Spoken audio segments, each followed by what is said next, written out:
Já, áfram skal haldið. Jón Gunnar Berburg, prófessor í félagsfræði við Háskóla Íslands, lét gera könnun á hversu margir voru við mótmælin á Austurvelli vegna Panama-málsins og hvers vegna fólk kom til mótmælana. Jón Gunnar enga kominn. Kon sæll. Já. Hvernig sem niðurstöðnir skoðaðar ljóst að lágmarki komum við samtals yfir 33.000 manns á Austurvöll þessa daga?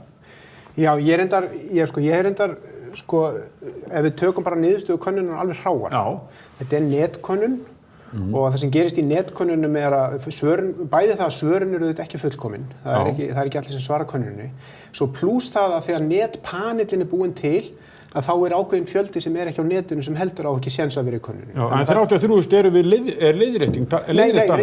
Reyndar ekki eins og ég segi er að 33.000 er hrátalan, en eftir ég er búin að leiðrétta niðurstöðuna, að þá fæ ég út svona cirka 25-6.000 manns.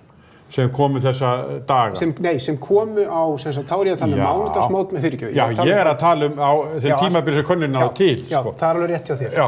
Þá er það mitt leiðrétta mat, að cirka við erum að tala um svona 33.000 manns í heildina. Já, en þegar flest var, þá var aftur hvað margir? Já, þá erum við að tala um kannski svona 25-6.000 manns. Og þá er það svona frekar varlega áætlað miðað við niðurstöðu könnunarinnar.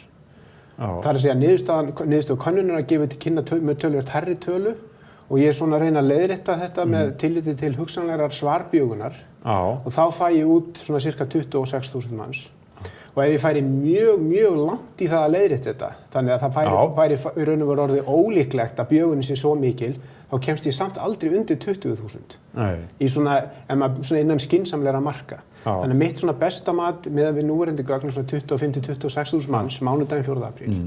Og svona cirka 33.000 í heildina yfir allt tímabilið. Já, sem er mjög margt. Það er stóra atriði, það er bara mjög margt sem mæta. Þetta er talað yfir 10% þjóðarinnar. Já, nú er ég að horfa á höfuðborg, könnunin er gerð meðal höfuðborgarbúa, eða það er íbúa höfuðborgarsvæðisins, það er þeir sem auðvitað hafa séns á að mæta og aðrir ekki í þessu Austurvallamótmæli.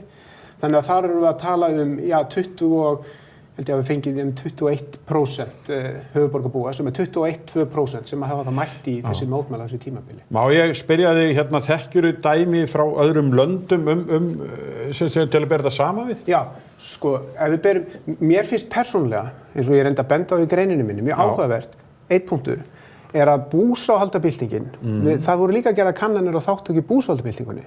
Þar fengum við svona 25% þáttöku í búsáhaldamótmælunum í heildina.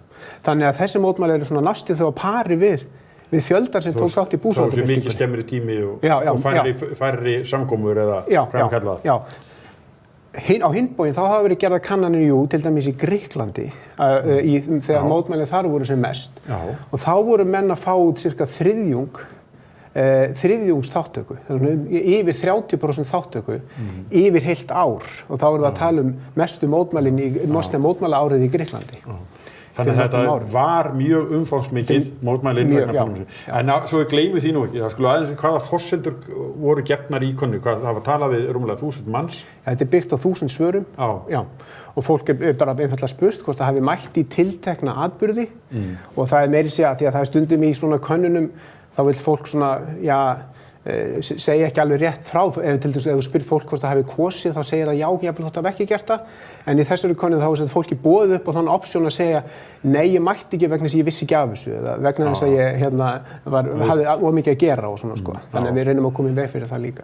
En þú samt sem áður leiðréttir, þú reynir að eyða öllum efasemdum? Ég get ekki eytt öllum efasemdum. Nei, reynir segja hvað getur. Já, og ég benda við þurfum að þetta mun koma auðvitað betur í ljós kannski ef við gerum annars konar kannanir, símakönnun eða eitthvað til þess að staðfesta þessar niðurstöður. En mér finnst mjög ólíklegt að við eigum nokkuð tíma eftir að meta þáttökuna mikið minna heldur en þetta. Nei, en við skulum fara eftir að fólk var spurt líka hverju það var að mótmæla. Já. En áður að gera það, að þá má ekki segja svo búsaldabyltingin og þessi mótmæli hafa reynst kröftug og fólki verið einhvern veginn náð að taka yfir eða breyta stjórn landsins í báðum tilfellum? Já, ég það alveg rétt hjá þér. Og það sem er svo áhugavert finnst mér, það er að horfa mitt á þessa nýliðnu búsáhaldabyltingu og atburðirnir núna í vor, þeir hefðu aldrei nokkuð tíma gerst ef við hefðum ekki haft búsáhaldabyltinguna. Vegna þess að í búsáhaldamótmælunum sem að uxu yfir langan tíma, þau byrjuðu mjög lítil, fyrstu vikurnar eftir hrun, þau tóku langan tíma að vaxa, á þeim tíma þá voru væntingar fólks að mótmæli séu fyrirbæri sem skipta ykkur máli að verða til. Og lærdóm eftir búsáhaldamótmælin, að þá lærdómur í raun og veru þjóðarinnar sá að mótmæli hafi áhrif. Þannig að eins og ég segi, viðbragðið til staðar í menningunni. En lærðu við líka að mótmæla í búsáhaldabyltingunni? Já, alveg klárlega. Fyrst snerist það jafnvel gegn lögreglunni, síðan gengu ykkur borgarar fram fyrir lögreglunni. Já, við lærðum alveg klárlega lærðum að mótmæla og lögreglan lærði að hafa stjórn eða svona gaf til kynna hvað má og hvað má ekki og sá lærdómur var líka ennþá til staðar í þessum mótmælum. Þannig að við erum búin að læra að mótmæla og lögreglan er búin að læra að hafa stjórn á mótmælum. Þannig að hvort tveggja hefur gerst. En það sem skiptir hérna máli líka að viðbragðið var til staðar í menningunni. En eftir sem áður situr stóra spurningin, af hverju fólk svona reitt? Af hverju fóru svona margir að mótmæla? Og það var kannski þetta sem ég vildi alveg sérstaklega. En þá skulum koma því fólk var spurt hvers vegna. Já. Og hvað þar sem að það kemur spillingu stjórnmálana, hagsmunaárekstur ráðamanna, það það sem að flestir nefna. Já, fólk fekk að velja. Sem nú kannski eðlilegt að það í Panama-málunum. Já, eins og ég held að við gerst, að Panama-hneykslið, Panama-lekinn, hann kveikir í tilfinningum sem að urðu til í hruninu.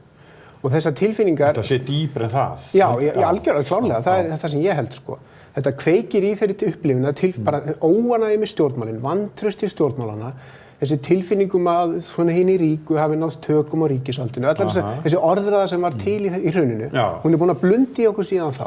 Panama-hneykslið, hann vakti upp þessar tilfinningar.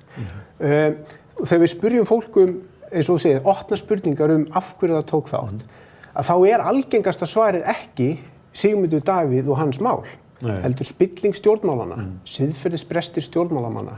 Það þessi almenna óánægja með lýðræði. Það svolítið minn punktur, Eða það svolítið punkturinn í svörum. Já, ég skil þig, já. Þetta algengasta svarið. Það ekki Sigmundur, það spilling. Það siðferðið, spillingin, það sem Og kosningar strax, að fólk fá að taka þátt í lýðræðinu. Já, eitt með það sem þú kennst að eða könnunin svarar, það að það eru sumir sem fara þarna mótmæla bara þeir á móti ríkisstjórnin, þeir eru bara vinstramenn í pólitíkinu og hægri stjórn. Já, algjörlega. Það ekki? Þeir stökkva á bara vagnin og til að ná sínu fram þó að það sé ekki endilega Panama-leikinn sé ekki hvatinn. Já, alveg svo í búsáhaldabyltingunni. Ég meina, þú veist, stór viðburður af þessu tagi, það alls konar mótíf í gangi á fólk. Ég meina, þú veist, það ekki allir með sömu mótífin að mæta á mótmælin. Sumir eru reiður út af spillingu, aðrir eru með sín pólitísku mótíf. Það margt í gangi, En hvað þýðir þessi búsáhaldabyltingin og svo þessi mótmæli? Í báðum tilvikum urðu mjög mikil áhrif. Að ríkisstjórnir eða nánast ríkisstjórnir eða forsætisráðherra sagði það sér með og kosningar verða og allt þetta að má ímynda sér það að þessar staðreyndir séu svona vöndur eða eitthvað svona gríla á stjórnvöld að þau get alltaf búist í því, gangið og langt að Austurvöllur fyllist. Fólki komið með eitthvað svona vopn gegn ráðan döflum? Ég veit kannski orða þetta, eins og ég myndi vilja orða þetta. Ég myndi segja, það þú veist, arfleið hrunsins, ekki bara á Íslandi. Ekki bara á Íslandi, vestan og austanhafs líka. Arfleið efnahagskreppunnar óánægja með lýðræðið, vantraust út í stjórnmálin. Fólk komst að því og sá að stjórnmálin eru búin að missa tökin á stórum sviðum þjóðlífsins. Þú veist, og það sem opinberast í hruninu. Og þetta djúpstæða, á meðan þetta djúpstæða vantraust lifir, að þá þarf ekkert ofsalega mikið að gerast. Hneykslismál, það getur komið önnur kreppa, þegar á svoleiðis tímum þá eigum við vona á einhverju svona, held ég, vegna þess að viðbragðið til staðar í menningunni. Væntingarnar eru til staðar að nú munið fólk þeysast á Austurvöll og þá náttúrulega fer ég líka, ef ég veit að ég aðrir ætla að fara, annars færi ég ekki, Og þannig að það ákveðin, ég ekki að spá fyrir framtíðina. Nei. Það þú veist, þetta viðbragðið til staðar í menn. Þetta er fyrirbæri sem er til. Já, þetta fyrir. Þetta orðið til hér eins og hefur verið til lengi víðast annars staðar líka. En hlutfallslega kröftugri hér? Já, hlutfallslega kröftugri hér heldur mjög víða annars staðar. Og það er ekkert algengt að mótmæli geti fellt ríkisstjórn í lýðræðisríki eða neitt forsætisráðherra til að segja af sér. Þetta eru sjaldgæfar aðferðir í lýðræðisþjóðfélagi. En þá langar við að spyrja þig hefur ykkur kannað eða þarf að kanna hug stjórnmálamannana sem að þurfa að taka ákvarðanir, koma fram fyrir þjóðina undir þessum kringumstæðum sem að hlýtur að vera mikið álag á að með öll þessi læti allt í kringu sig og þurfa samt að halda dómgreind og já. Er það ekki rannsóknarefni? Það verður feikilega áhugavert verkefni fyrir ykkur að gera það, að kanna hug stjórnmálamanna. Það var einn atburður úr hruninu sem er eftirminnilegur og það er frægur fundur sem að Reykjavíkurfélag Samfylkingarnar hélt í Þjóðleikhúskjallaranum. Það sem að mjög mikilvægar ákvarðanir voru teknar áframhaldandi ríkisstjórnarstarfsemi. Það sem að úti var bál og gríðarleg stemming og ofboðslegur þrýstingur og stjórnmálamennin á þessum fundi vissu alveg að öllu þessu fólki þarna fyrir utan. Það gat allt gerst, sko.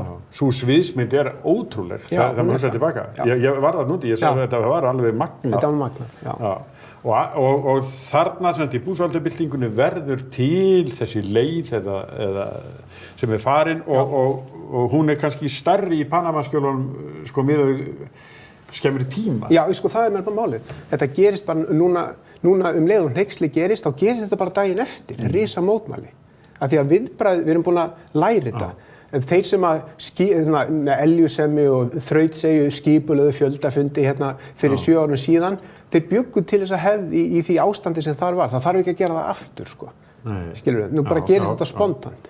En fyrir bragðið þetta þá líka þetta alltaf svolítið spontant. Þeir sem að skipuleggja þessa atburði, þeir að gera það á Facebook. Það ekkert ofsalega mikið skipulag í kringum þetta. Skilur við, þannig að mótmæli hafa þá líka tilhneigingu til þess að lifa bara af hneykslismálið sem í gangi þá stundina. Það hinn hliðin á þessu, sko. Þannig að... En það talaði að hér vanti svona beint lýðræði og aðkomu borgarana af stærri málum og sem vissulega verið að tala hugsanlega breytingar á stjórnarskrá, við þekkjum þetta.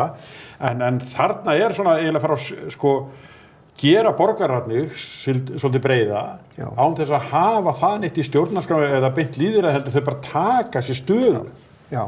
Er það ekki? Jú, og í mínum bara þetta endurspeglar bara þessa óánægju með hvað stjórnmálin geta ekki, hvað eiga stjórnmál að gera? Þau eiga að vera farvegur fyrir alvöru átök þjóðfélagsgerðina. Er það ekki?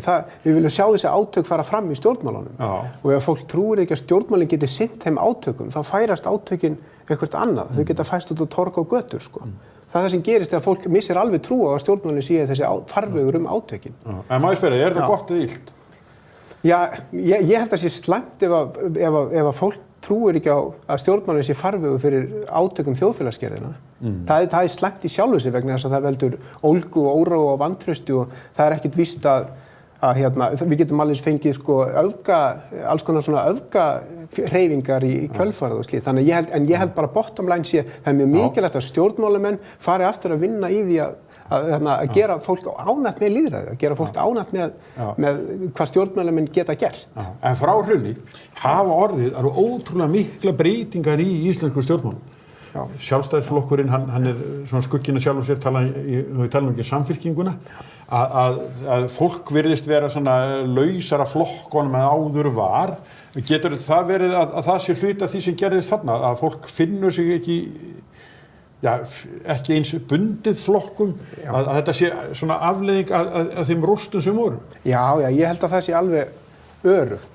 En það sem svona almennt séð, þegar stórar kreppur af þessu tagi gerast og hraðar breytingar í kjölfarið er að hefðbundnir stjórnmálaflokkar, þeir eiga dálítið erfitt með að finna upp nýtt agenda 1, 2 og 3, sko. Þú veist, hefðbundnir stjórnmálaflokkar eiga erfitt með að breytast, sko, á hröðum breytingatímum. Og þess vegna sprett upp ný öfl. En þau öfl geta verið framsækin og þau öfl geta líka verið afturhaldssemi. Það eru tækifæri fyrir báða enda. Þegar við tölum það hérna, Jón Gunnar, þá erum við alltaf að tala það að við erum lánsum, að nýja aflið okkar eru Píratar sem engu stendur svona ógnaf, en í öðrum löndum hefur fólk hort á öfl sem fólk jafnvel óttast. það er alveg rétt. Þannig að við á óvissu tímum, ólgu og óvissu tímum, þá eru tækifæri bæði fyrir framsækni og líka fyrir afturhaldssemi. Það er ótti, sumir geta komið fram á alið á ótta og sagt, sko, já, við og hinir, komið svona einföld skilaboð til að búa til samheldni. Og ég held að sé líka ákveðin svoleiðis hætti í spilunum. Við sjáum það mjög skýrt í mörgum Evrópulöndum og í Bandaríkjunum líka. Þessar myndir, sko. Herri, þetta er forvitnilegt. Já. Jón Gunnar Berbuk, þakka þér kærlega fyrir.